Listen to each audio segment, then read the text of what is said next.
क्या आप जानते हैं कि 30 वर्ष से कम उम्र के 43 लेखक अपनी आवाज में भारत की कहानी लिखने जा रहे हैं और ये सब संभव हो रहा है प्रधानमंत्री युवा योजना के माध्यम से, जिसको आप जानते हैं prime ministers scheme for mentoring young authors के नाम से। तो इसका जो तीसरा संस्करण है वो मार्च 2025 में मिनिस्ट्री ऑफ एजुकेशन के द्वारा लाया गया था और इसका कार्यान्वयन किसके द्वारा किया जाता है? एनबीटी यानी नेशनल बुक ट्रस्ट के द्वारा इसका कार्यान्वयन किया जाता है। इसका उद्देश्य क्या है प्रधानमंत्री युवा योजना का? इसका उद्देश्य है युवाओं में 30 वर्ष से कम उम्र के युवाओं में पढ़ने लिखने और पुस्तक की संस्कृति को बढ़ावा देना और भारतीय साहित्य संस्कृति का अंतर्राष्ट्रीय स्तर पर प्रस्तुतिकरण करना इसका एक महत्वपूर्ण उद्देश्य है। हम इसकी सबसे महत्वपूर्ण बात को जानेंगे, लेकिन इस बात को ध्यान में रखिएगा कि दृष्टि संस्थान ने आपकी जीएस की तैयारी को पूरी तरह से करवाने के लिए हाल ही में एक कोर्स लॉन्च किया है, जिसको आप जानते हैं GS studio foundation live online course. ये मात्र 24,999 में आपकी जीएस की तैयारी को मात्र 14 महीने में पूरी तरह से करवा देगा। इसकी कोर्स की खास बातों में ये शामिल है कि इसको करने के बाद अगर आप जीएस फाउंडेशन ऑफलाइन बैच में एडमिशन लेते हैं तो ये सारी फीस वहां पर एडजस्ट हो जाएगी, यानी एक तरह से ये आपको फ्री में पढ़ने वाला है। इसके संदर्भ में जो बैच है वो हिंदी, इंग्लिश और इंग्लिश तीनों में ही उपलब्ध होने जा रहे हैं। हिंदी माध्यम का बैच 5 जनवरी से प्रारंभ हो रहा है, इंग्लिश का बैच 6 जनवरी से प्रारंभ होगा और इंग्लिश का बैच 7 जनवरी से प्रारंभ होने जा रहा है। इंग्लिश का जो बैच होगा उसमें हिंदी और इंग्लिश दोनों में चीजें आपको समझाई जाएंगी, लेकिन जो मटेरियल उपलब्ध होगा वो केवल इंग्लिश में होगा। इस कोर्स की कुछ खास विशेषताओं में शामिल है कि आपको 10 कलर प्रिंटेड बुकलेट्स प्राप्त होंगी जो जीएस के अलग अलग विषयों को कवर करेंगी और भी बहुत सी विशेषताएं हैं।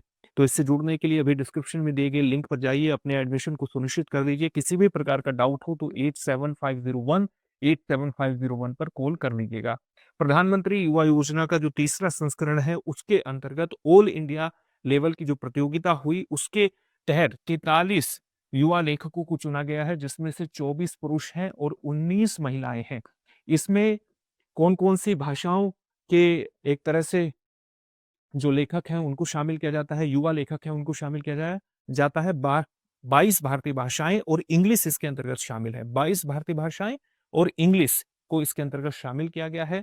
अब इनको 6 महीने का प्रशिक्षण मेंटरशिप प्रोग्राम प्रदान किया जाएगा, जिसमें एमिनेंट लेखक इनको प्रशिक्षण प्रदान करेंगे 6 महीने तक और 6 महीने तक इनको प्रति माह 50,000 की छात्रवृत्ति भी प्रदान की जाएगी। न केवल छात्रवृत्ति प्रदान की जाएगी बल्कि मेंटरशिप प्रोग्राम के बाद जो विषय इनके लिए तय किए गए हैं उस पर जब ये किताबें लिखेंगे, उन विषयों की अभी हम बात करेंगे, तो उस विषय पर किताब लिखने के बाद इनको जीवन काल में पूरे जीवन भर 10% की रॉयल्टी भी प्रदान की जाएगी। इस बार के जो विषय चुने गए हैं वो विषय कौन कौन से हैं?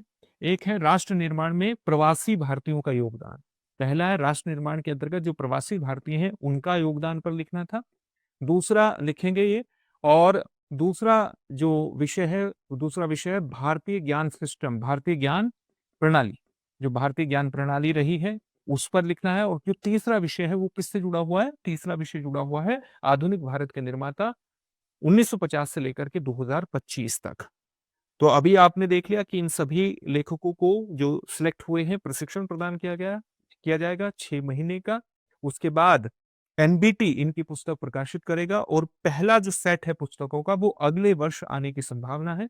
इसके अलावा आप जानते हैं कि नेशनल बुक फेयर या आप कह सकते हैं कि जो नई दिल्ली में है वर्ल्ड बुक फेयर लगने वाला है 10 से 18 जनवरी 2026 के दौरान। तो इस दौरान इन सभी के लिए लेखकों के लिए एक राष्ट्रीय शिविर का भी आयोजन यहाँ पर किया जाएगा। ये इससे जुड़ी हुई कुछ बेसिक बातें थी और उद्देश्य वही है, इनमें एक शैक्षणिक लेखन की प्रणाली, रचनात्मक लेखन की प्रणाली को बढ़ावा देना और भारतीय संस्कृति साहित्य का अंतर्राष्ट्रीय स्तर पर प्रचार प्रसार करना। उसी हिसाब से ये लिखेंगे।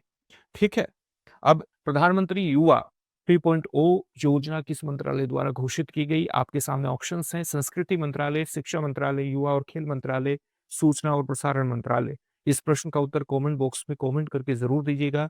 फिर से एक नए सेशन में आपसे मुलाकात होगी। धन्यवाद। अब एग्जाम की तैयारी को और बेहतर करने के लिए हमारे चैनल को लाइक, शेयर और सब्सक्राइब करना ना भूलें।